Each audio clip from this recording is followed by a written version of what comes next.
Okay, then we had three great games today. Two of them disappointingly one sided, I would say. The Lakers getting thrashed by Phoenix Suns, the Nets doing their job. But I think the game of the day was the Denver Nuggets taking on the Portland Trail Blazers. Yeah, Dame Lillard with a career performance, 55 points, 12 pointers, and yet ended up on the losing team. Tons to talk about today. Let's get started. We'll start off with the Celtics and the Brooklyn Nets. And this went as expected, I would think. Brooklyn Nets, I think it took them a while to get going. They waited till the second half of the fourth quarter to really separate themselves from the Boston Celtics because although they were always in the lead, Celtics were always in the hunt. They were just around 8 down, 9 down, 10 down. It was 2 or 3 positions always away from making a comeback. And you never know in those kind of scenarios with a player as great as Jason Tatum. The Nets were always winning, but it was so close. But then they had a bunch of 3 pointers at the end. Kyrie got one, KD got one, Harden got one, and it was perfect. I think Brooklyn Nets winning this comfortably, 123 to 109. Series over. Move on to the second round against the Milwaukee Bucks. But if I was a Brooklyn Nets fan, I don't know how many Brooklyn Nets fans there are, but if I was one, everyone's. I would think that this was not as convincing as it should have been. I think they should have won 4-0. I think they should have won all the games comfortably. They did win two games comfortably, but I think there were two games that actually went longer than it should have. And then they Yeah. lost one as well. You really think that's a legitimate concern? Yeah, I think we'd be fishing for concerns at this point if we really consider that. I mean, you could look at the games and take that away as your conclusion, but I mean, any team can only be measured by A, how many wins they get, and B, when it's getting tough to win, how do they respond? Do they have enough versatility? Do they have enough options? Do they have enough variations and plan Bs in season, so to speak, so on? Um, and this team does. So I don't think it's too much of a concern. I think the other way of looking at this also is uh, maybe they only stepped up and brought their A game when they were tested, and they weren't tested all that much, so they were kind of cruising. But whenever the game got tight, whenever Boston seemed like they were coming in a little too close for comfort, Brooklyn always responded and put distance between them and the Celtics. And they've got three guys that can do it at will without the need for playmaking. And then if they do need playmaking, they've got an elite playmaker who's probably right now the best point guard in the game, James Harden. Yep. Because I don't really consider him. I know Lillard is listed as a point guard, but he's always been a scoring guard. So I think with this Nets team and Harden, by the way, how great is this Nets team that their big three not only played well together, Mm-hmm. they really had any games together, right? They're like 10 or 12 games. That they This was their 14th game together. That's about it. Yeah, so they dropped what was it, a combined 105 or something in the previous, Yep. which Yep. is that's insane. And like teams struggle to get to that total, and these three just right. That's A. B. Each one of them individually is so great. Durant has a 40-point game, and nobody blinks an eye. It's a routine. It's like Yep. it's expected. Harden today dropped a 30 plus point triple double. Westbrook does this, the world loses their mind. And even though he's had like seasons where he's averaged this, James Harden does it, it's easy peasy. It doesn't even look like he's trying. Yeah. He demolished the Celtics today. I think Kyrie Irving and Durant just needed to bring their shooting muscle memory to the court, and it was all James Harden from there. They're in scary good form. Where Mm-hmm. I will say there is a slight concern, though, is uh, they've defended well as they can, at least. And Jeff Green's experience is vital. I think Blake Griffin proved to be useful, even if not individually entirely, Mm-hmm. just as a calming presence, as a veteran who's been there in marshalling the defense, because he always has the best view from the paint. So they've done as best as they can, probably. But the Milwaukee Bucks are a whole different beast because they defend way better than the Nets ever can. Yep. And it seems like a pretty scintillating offense. So this is a cracking contest. The Milwaukee Bucks have a victory of their own. Not quite at this level, but that's a victory. That's a legit victory. And they seem to have all found their scoring touch. Giannis seems to be dominating. I think Giannis and KD is going to be a fascinating contest. That'll make or break the series, as crucial as Harden versus Drew is. I think Giannis versus KD is what will make or break the series because, uh, like in the world of fighting, styles make the match, and it's two wildly opposing offensive styles from two near 7-footers. One of them plays, dribbles, shoots like a guard. He's got the mid-range game on par with the best of them. He's got a 3-point game on par with the best of them. And sure, he can drive and finish at the hoop, but he's so good at the first two that he rarely needs to do the third, except in transition. Then you got the other guy, who's 7 feet tall, plays like an old school 7-footer, now has all the offensive weapons that old school 7-footers had, like your Hakeems and your Shaqs. He has those teardrop shots, those over the shoulder hooks, the turnaround one-handed fadeaways. I'm talking about Giannis, of course. And Of man, course. can he finish at the rim, right? He can only finish at the rim, but wow, he can finish at the rim. Two wildly opposing play styles. It'll be interesting to see who comes out on top. I'm not too concerned about the Nets, but I think it'll be a cracking contest. 6 games at the very least. Absolutely, that's going to be the game of the playoffs. But Yeah. we got to move on. Let's talk about the remaining games.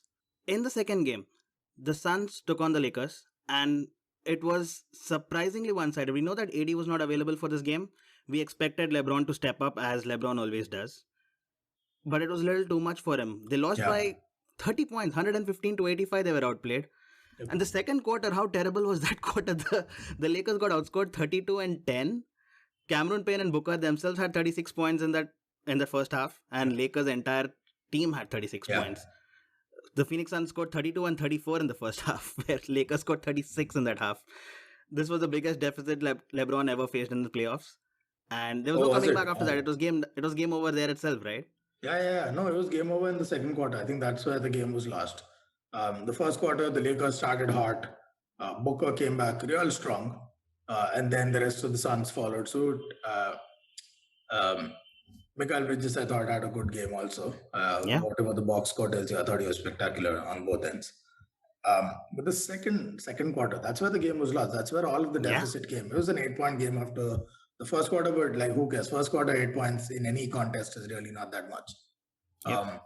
End of second quarter, the lead was 30 points, and it stayed like that for the rest of the game. So the second half was just basically even Stevens.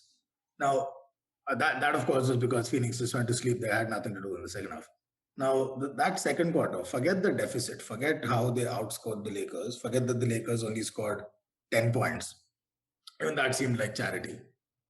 For the first 8 minutes of the second quarter, and a quarter is only 12 minutes, of course. For the first 8 minutes, the Lakers had 0 shots made. 8 Yeah. minutes of playoff basketball, 0 shots made. They took 8, they missed all 8.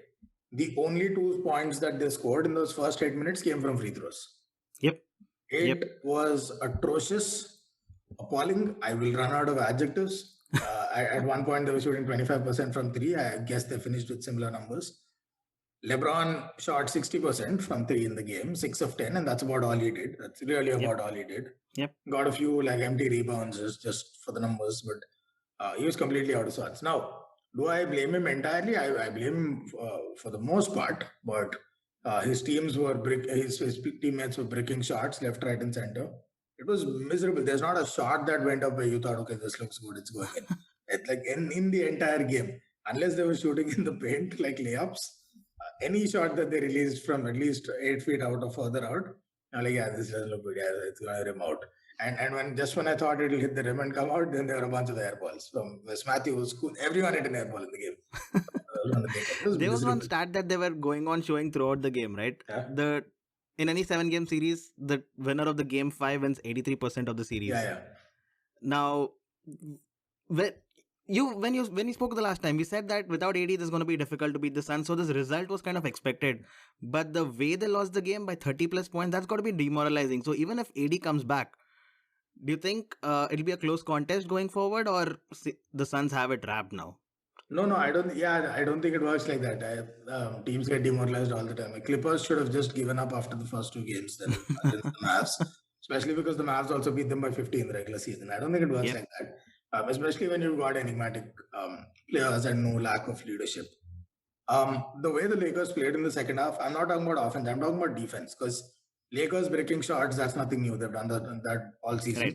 Right. Lakers being miserable from 3 is again nothing new. Even when they won, they were miserable from 3. That's been true also. I think only the Wizards have shot worse from 3 than the So none of that's new. What is new is the defense. This Lakers defense, which is the best in the league on paper and subjectively on court, they were the best in the league even with their big two out, with AD and LeBron out, and AD plays a significant role in their defense. They still were the best defense. Yep. Defense just went to sleep in the second quarter. I'm not saying the Suns outplayed them. I'm saying we don't know because the Lakers didn't play. The Suns played well, but the Lakers didn't play at all. And I'm not, this isn't hyperbole. I'm not exaggerating. They didn't move. Nobody tracked anyone. They just stood still on the court because they were required to be there. Because otherwise it'll be a forfeit. It was that bad. They didn't move. They didn't try. Makes you wonder, is it because they knew they were going to tank this one and come back for game 6? Which is a very risky strategy unless they're sure AD is coming back. And even risky strategy because it's one game and you're done. Yep. It's another playing game pretty much now. It's one game and you're done. Also, risky move because even if AD does come back, if the Lakers clinch the series, then everyone's going to call this a master stroke. Great planning, such gutsy decision. Should they lose in game 6 or in game 7, nobody's going to care. This is a choke job. LeBron choked. LeBron got dumped in the first round. That's all anyone's going to care about, and for good reason. That's always how the sport has been. You make the shot, even if it's Kawhi Leonard hitting the rim 50 million times before going in, you make the shot, you're clutch. You miss the shot, you're a choker. That's as simple as, that's the rules of the game. That's how it is.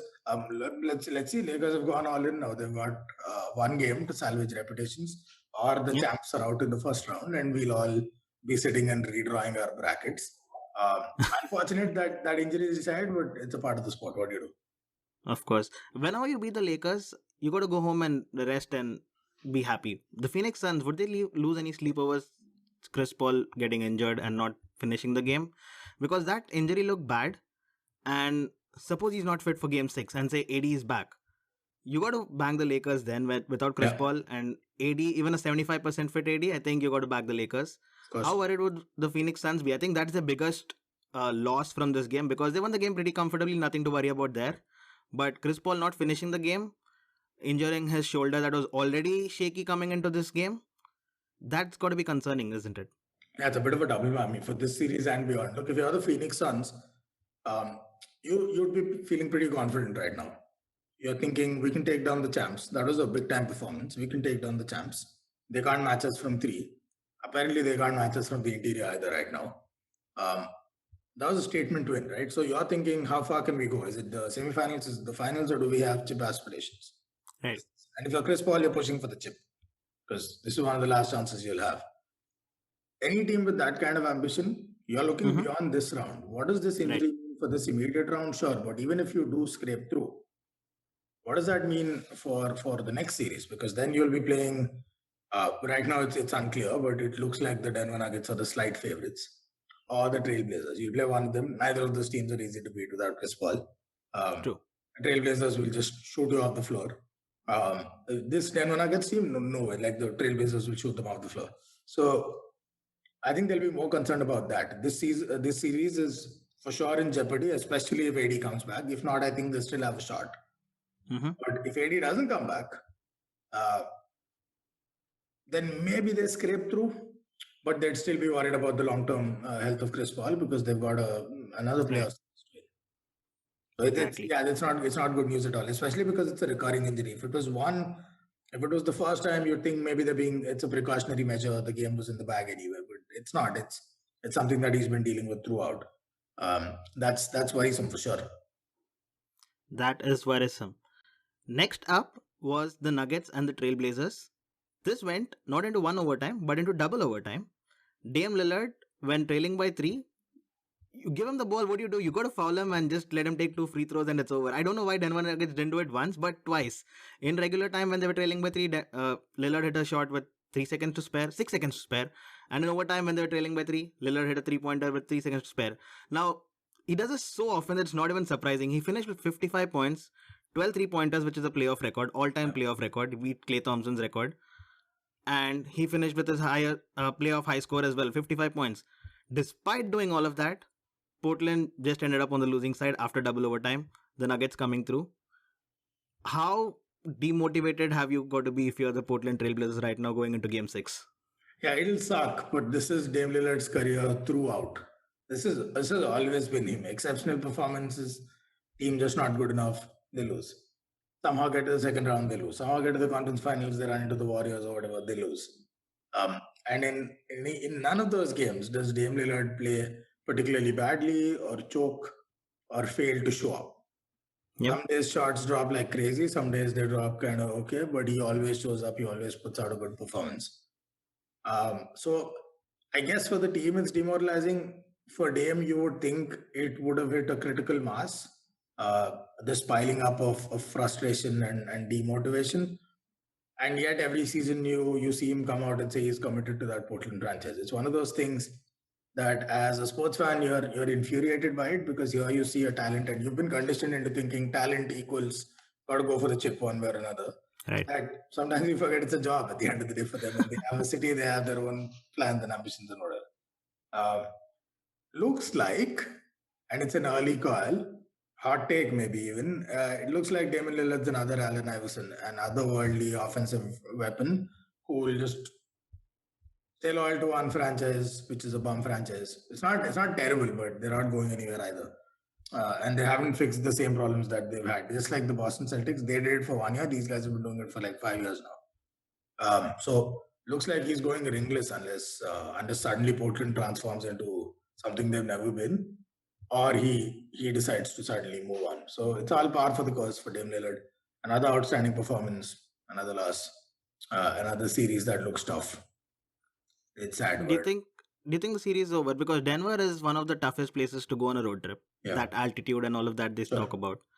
And then you got a career performance from Dame Lillard, took you to double overtime, and still not come up win. How is it over? I mean, I don't see how bad were the Portland Trailblazers because everyone else scored less than 50%. I think Robert Covington got 50%, Yeah. but everyone else was terrible. CJ McCollum had 7 from 22. Carmelo Anthony had 3 from 11.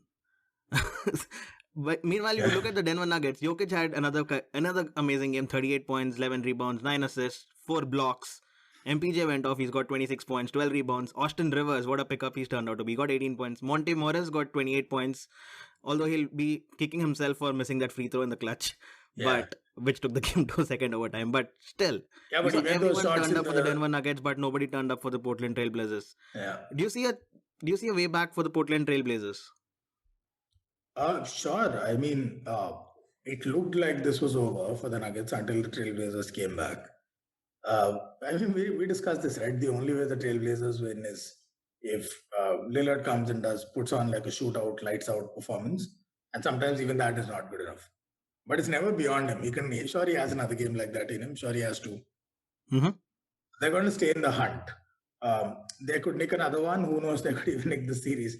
The problem with the Trailblazers is as good as Lillard gets, he needs some kind of support Right. from the others to clinch the game. But if it's tight towards the end and you need those clutch moments, he'll take care of it.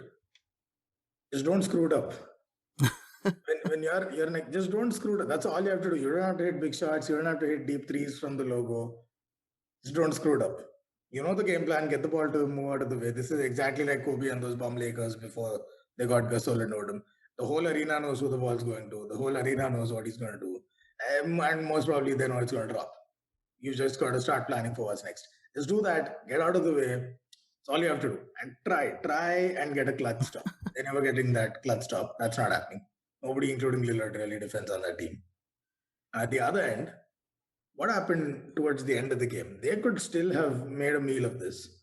Yeah. The Nuggets and the Trailblazers, both, I think it was evenly seesawing at that point. They had a chance to come, I think, within 1 point or tie the game. Don't quite remember. Yep. It was a 2 or 3 point game, and Dame Lillard calls for an ISO, goes to the corner 3, dribbles in down the baseline, beats the defender, and now he's closing in on the rim, right? Sure enough, both the defenders in the paint go over to stop Lillard's run. Now he's cleared that entire space under the rim. Drops a nice little soft bounce pass from between those defenders to an approaching Covington, who's approaching the rim. Covington decides suddenly that he has to become Michael Jordan meets Vince Carter. All you had to do, just lay the ball in, man. If you can't, just lay it in. Just do whatever. Hit it off the glass, go up, see the rim, softly place the ball inside. There is nobody to challenge you. He decides to do this, I don't know, some weird tomahawk one-handed slam where he wanted to shake the arena with the slam. What does he do? It hits the rim, it bounces out. Denver get the ball and they score at the other end. That's a dagger. That's a real dagger. That's not even that's the real dagger where you drop an open, you brick an open dunk, and they go down the other end and they score. Then they come back. One last chance. Try and bring it within 3 points. It's a 5-point lead. Just do anything, something, anything, and get the ball to Lillard. McCollum gets the ball. Now he was slightly inside the arc. He stepped out to receive the pass because he wanted to be in a position to shoot a three if he could. What does he do then? Decides to fake a step back and then dribble forward. That step back happens to be out of bounds and turnover. Nuggets score again at the other end. What do you do, man, when you're Lillard? I mean, you can hit shot after shot after shot. He hit like 4 clutch threes to save the game in this situation. And then he has this happen in a row, back to back. The missed dunk and the McCollum turnover were back to back. I don't know. When that's how they finish in the class, they remind me of the Wizards sometimes. And I'd have to agree. I favor the Denver Nuggets, but it's the greatest of the shootout teams. Who knows?